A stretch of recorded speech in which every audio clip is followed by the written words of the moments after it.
feel like it's so built up after that introduction. Yeah, so you heard Davey's life story, so now you get to hear mine. It's a bit different than the other guys at Fretless. Most of them have been developers for 10 years or more at this point. I've really been programming for just under 2 years or so. Results not typical. But yeah, so I was not aware of this definition of senior developer when I started because I was pretty new to the industry. Davey shared this with me a few months after I'd been hired at Fretless, and he told me that they really hired me for the connectedness and leadership part, and figured that I could learn the technical part, right? So, which that felt good to me because honestly, those two parts, the connectedness and leadership, are not parts that I was any good at when I was younger. So I'll kind of walk you through my life story and how I found out that I was terrible at those things, and then also how I got better at those and learned a lot along the way. So, but yeah, for most of my life, and if you look at these three things, you can probably, if you're honest with yourself, think about which one of these three things you are most comfortable with, because depending on your personality, experiences that you've had up to this point, you're probably much more comfortable in one of these areas than another. And for me, I had always kind of relied on technical capability. I've just always been able to pick things up pretty quickly, and just with the personality that I have, I just really like to dig into something and work really hard on one thing at a time. So we'll go, as David would say, come with me on a magical journey back to 1994. So I was 12 years old, and I remember going to my parents and saying, "Mom and Dad, I need a job. I need to buy things. I got to get a job." And they said, "Well, you can't have a job. There's child labor laws." And I said, "Well, fine, I'll go do my own job." So like Davey, I started pushing a lawnmower around the neighborhood and figured I would mow lawns for people. And I stuck with that for all the way through middle school and high school. By the time that I graduated high school, I was mowing 60 lawns a week. So I took it pretty seriously. You might be wondering, I said technical capability was kind of my go-to skill set. You might be wondering what mowing has to do with technical capability. And I would say if you're asking that question, then you don't take your mowing seriously enough. So I remember being in class in 8th grade, and I would go to class and take mower brochures with me, and I wouldn't be paying attention. I'd be memorizing mower specs, engine configurations and all that sort of stuff. And then for a while I read all the safety regulations for mowers. So for instance, did you know that the maximum allowed blade tip speed for a lawnmower is 19,000 feet per minute? These are important things to know.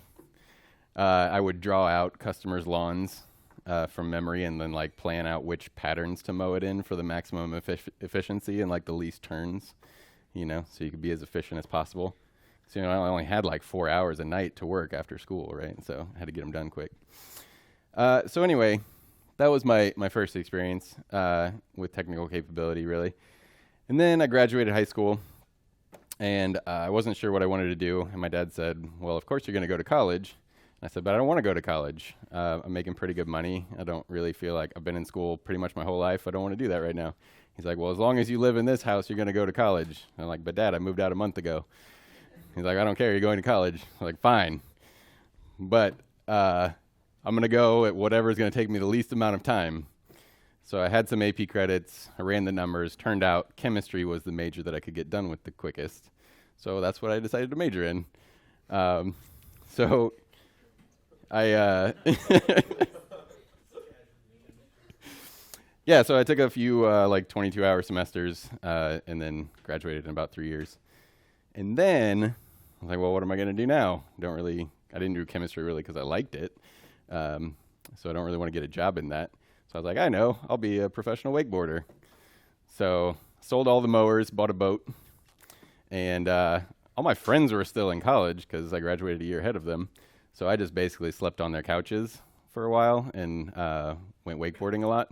When they'd get out of class, they'd be like, "Hey, you want to go wakeboarding?" Because they need somebody to drive the boat, right?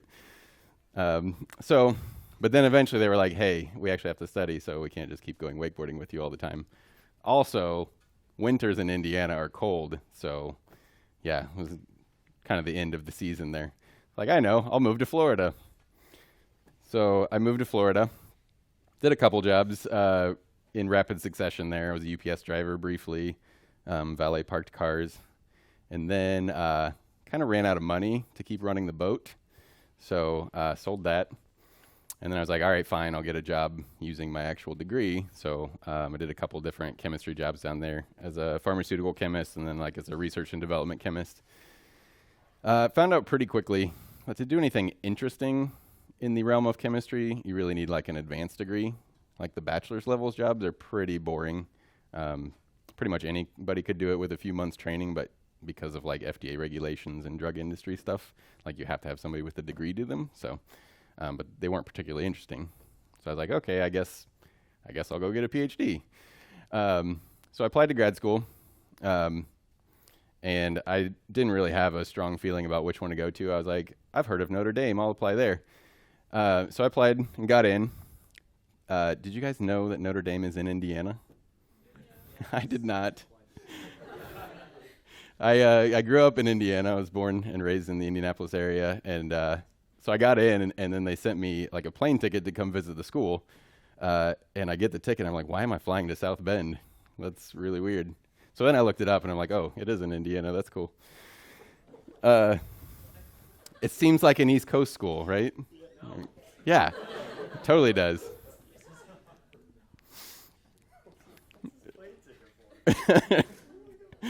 So then, so then I went to grad school.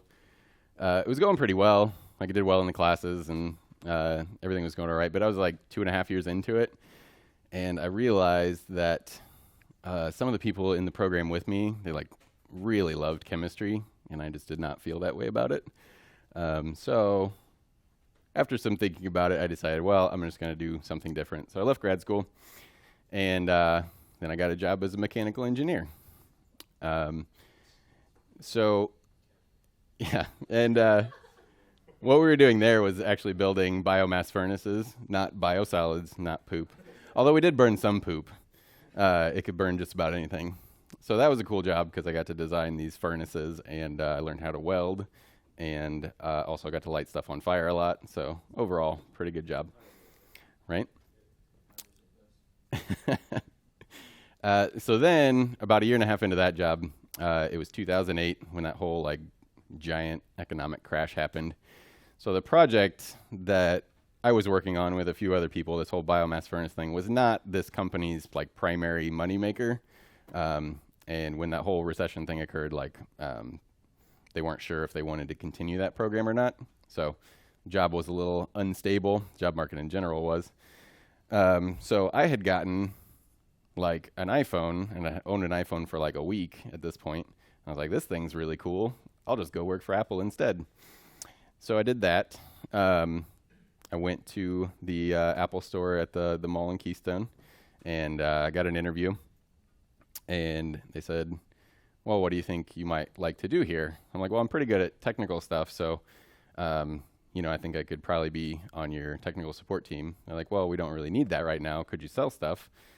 I'm like, fine, whatever, but I'm going to be in charge of your technical support team in 2 years. And they're like, whatever, here's a shirt, go sell some stuff. So I did the sales, and it took about 1.5 years, but I did do that. Got put in charge of the technical support team. Basically just spent all my spare time studying Apple hardware and software and Unix systems and all that sort of stuff. And then, so this is the part of the story where I find out that I'm not good at the other things. So up until this point, like all the jobs and experiences that I've had relied entirely on me just diving into some problem, figuring out the most efficient way to do it, learning all the necessary knowledge, and doing that one particular thing very well on an individual basis. But now I'm like in charge of a team, right? And at first, I think it's going pretty well. We're about 2 months into the new job. The team's doing fairly well. Things are, slowly starting to improve there. And I get called into the office at the store, and our district manager is visiting for the day. And so when I get in there, she sits me down and she's like, honestly, I think we might have made a mistake putting you in this position. Not sure you're ready for it. You're not really leading your team. If things don't change, then we might have to, do something different here. So I didn't take that particularly well. It never feels good to be told that you're not doing a good job. So after I left that meeting, my first instinct was, well, they're probably wrong about that. I'm probably doing a great job and they just don't know it. Uh, but then, I'd been working in in a customer service capacity for long enough that I developed at least a small sense of empathy, enough to think that, hey, maybe these people with a lot of experience in this area are actually telling you the truth. Maybe you're really not good at something. And so then if I could consider the fact that maybe I'm not good at something, I had to realize that maybe I'm so not good at it that I didn't even know I wasn't good at it. And I don't even know what to get better at. So that's where I first became aware that there are even these other two circles that exist. So that's my lesson number one in life. If someone who's really good at something tells you that you're terrible at something, you should probably listen to them because they know what they're talking about. So then once I admitted to myself that maybe I actually am terrible at this stuff, and not only am I terrible, but so terrible that I don't even know where to begin, then I was like, okay, I'm probably going to need some help getting better at it. So went to my direct boss and talked to her for a while about basically like, what's the issue? How can I get better at this? And really what it came down to was I was so used to relying on technical capability and my own personal performance that when it came to developing any kind of sense of community on the team or teaching anybody else how to do things, or improve their own performance, I didn't know how to do that. My instinct was always when somebody needed help, even if I started out like just trying to teach them something, it would always end up with me taking over for them or doing things for them. Some of you might have run into that if you did like a group project or something, like maybe you just end up taking over the project. So I've definitely done that in the past as well. But yeah, that's the opposite of connected in leadership, if in case you were wondering. So now that I kind of knew what the problem was, it's like, okay, so how do we go about improving this?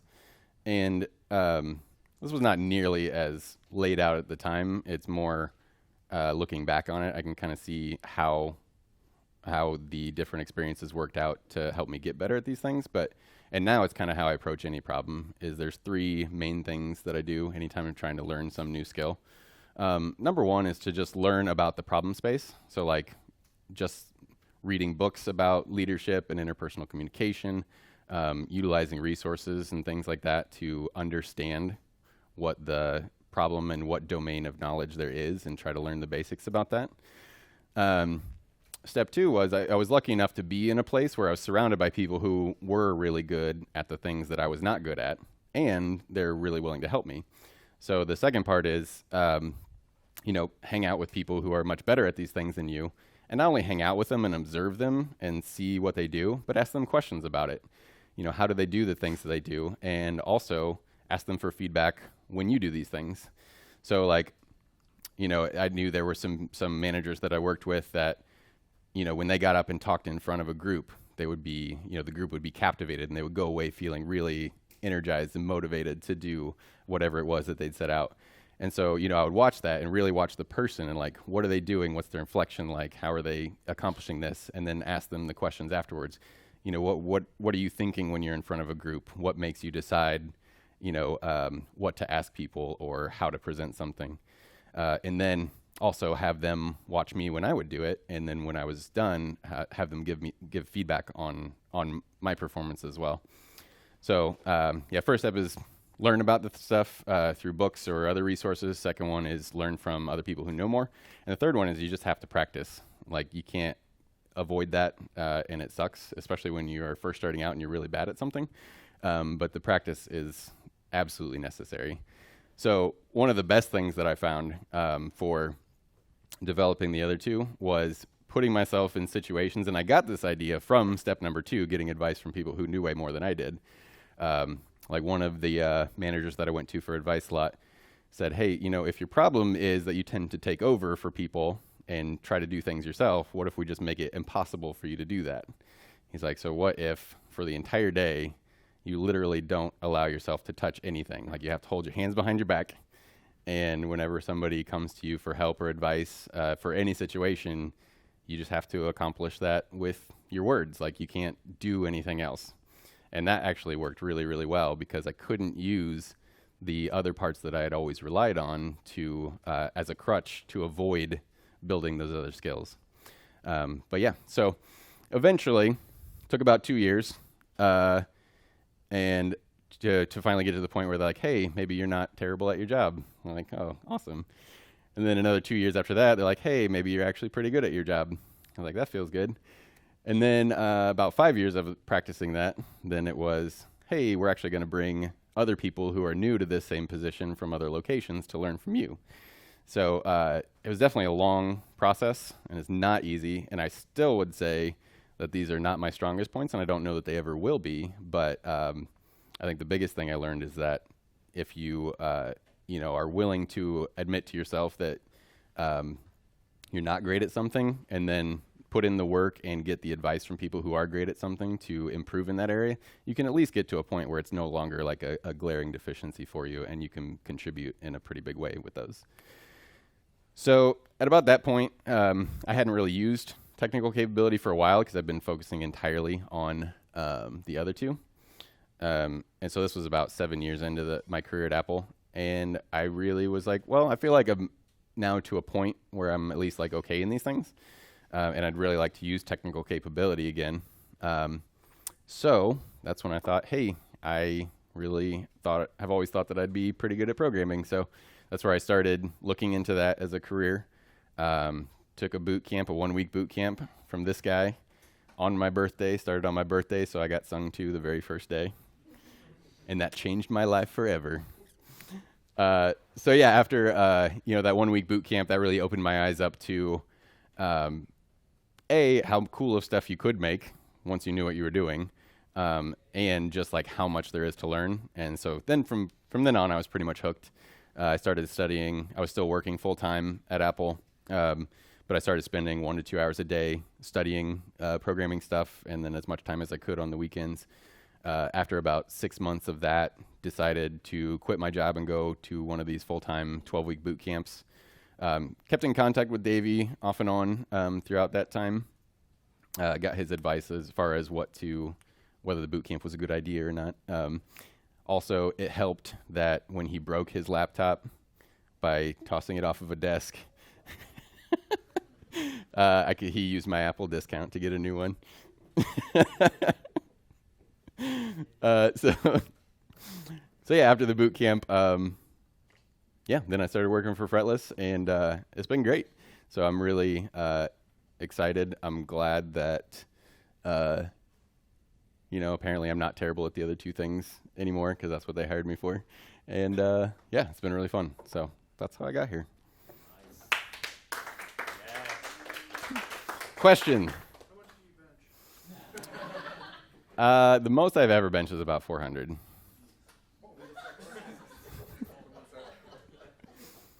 Yeah. So the most I've squatted is 475. And then hopefully, so I'm on a program that does progressive overload. So hopefully at the end of this 3-month period, I'll finally hit 500. But fingers crossed. It's been a goal of mine for a while. So here's what happened. I was teaching